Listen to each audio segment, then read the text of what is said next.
ধারণা ছিল আমার আপন চাচা আমার সামনে আছে রে, নিশ্চয়ই আমার চাচা এর তীব্র প্রতিবাদ করবে, নিন্দা জানাবে।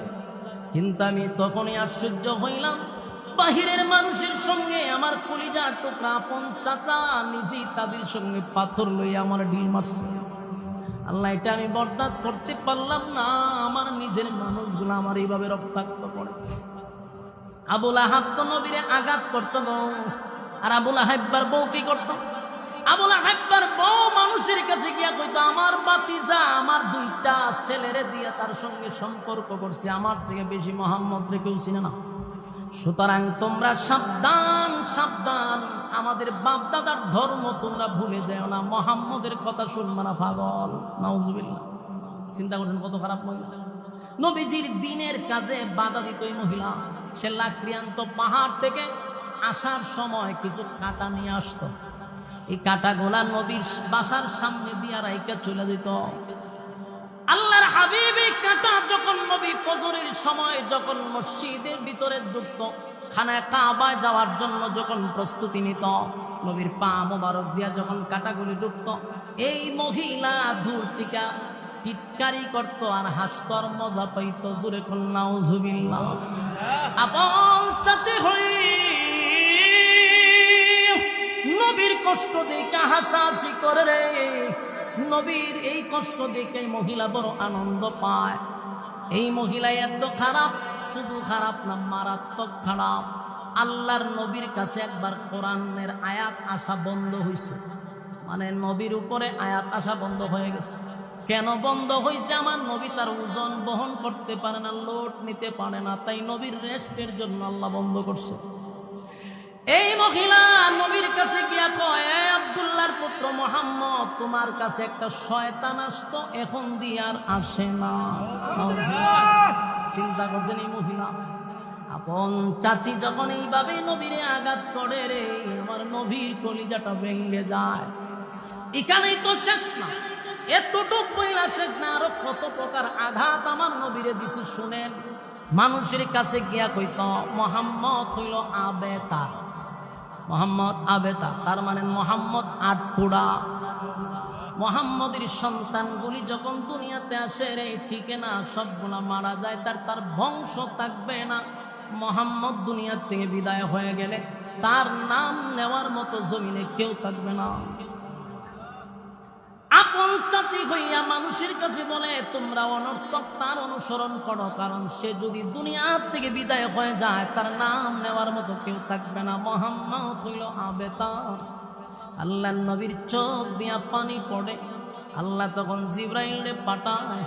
নবীর চোখের পানি দেখে আল্লাহ বলে, নবী গো, কান্দেন না গো নবী, আপনাকে আপনার চোখের পানি দেখলে আমি আল্লাহ বরদাস্ত করতে পারি না গো নবী। কেন কান্দেন, কেন কান্দেন, কেন কান্দেন? যতবার আপনার বিরোধিতা করছে গো নবী, আমি আল্লাহ প্রতিবাদ করছি। কেউ যদি আপনার বিরোধিতা করছে, আমি না আল্লাহ প্রতিবাদ করলাম, তাহলে কেন কান্দেন? আল্লাহ নবী বলেন, মালিক এখন আমাদের তারা আটকুরা আবেতার বলে গালি দেয়।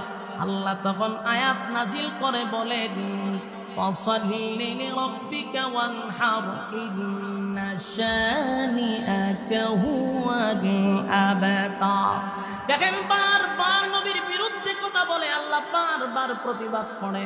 তারা বলছে আবেতার, আল্লাহ বলেন ইন্না শানিআকা হুয়াল আবতার, নিশ্চয়ই তারা আবেতার, তারা নির্বংশা, তারা লেস কাটা, তাদের বংশ নাই।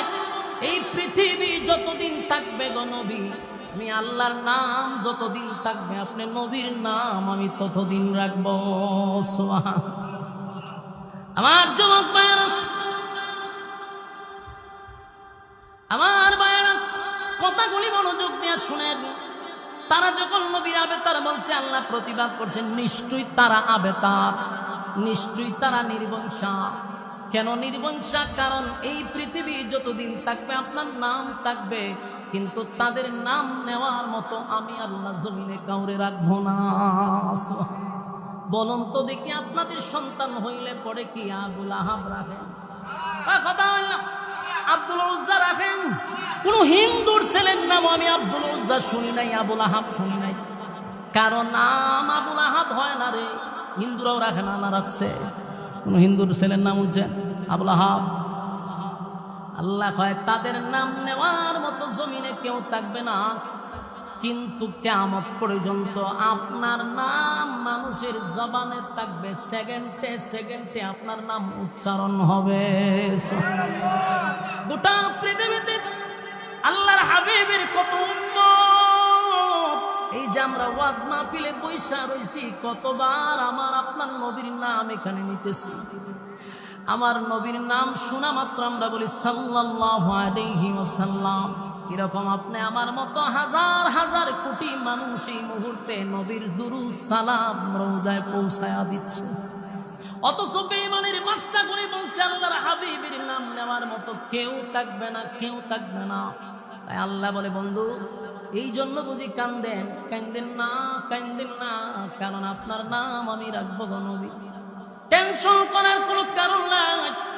পয়গম্বর আপনার নাম জমিনে থাকবে, আমার নামও বলবে, আপনার নামও থাকবে। এই জন্য আমার নবীর জন্য আল্লাহ একটা সূরা নাজিল করছে, সূরা কাউসার সূরা। এই সূরাটা হলো শানে রাসূল।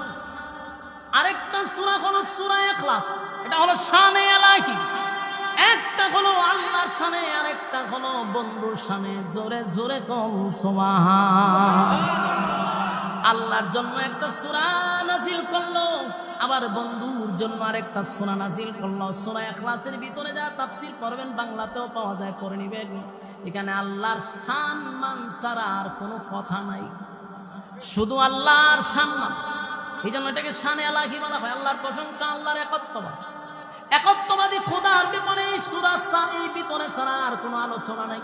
আর সূরা কাউসারের ভিতরে ঢুকে দেখবেন শুধু নবীর শান মান মর্যাদা নিয়ে আলোচনা। আল্লাহ কয় বন্ধু কেন আপনি কষ্ট পান? সব জায়গায় তো আমি আপনারা রাখছি, এদেরকে আপনি সমালোচনা করতে দেন, এদের সমালোচনায় আপনি মন ভাঙবেন না। যদি মন ভাঙে না, মন ভাঙে সামনের কাজগুলো কে করবে? তাই পাছে লোকে কিছু বলে, কথা না বলুন, পিছনের লোকের কাজ হলো কিছু বলা। কথা বল না দিক, পিছনের লোকের কাজ কি? বলা। আপনি যদি এদের কথা শুনতে যান সামনে আগাইতে পারবেন?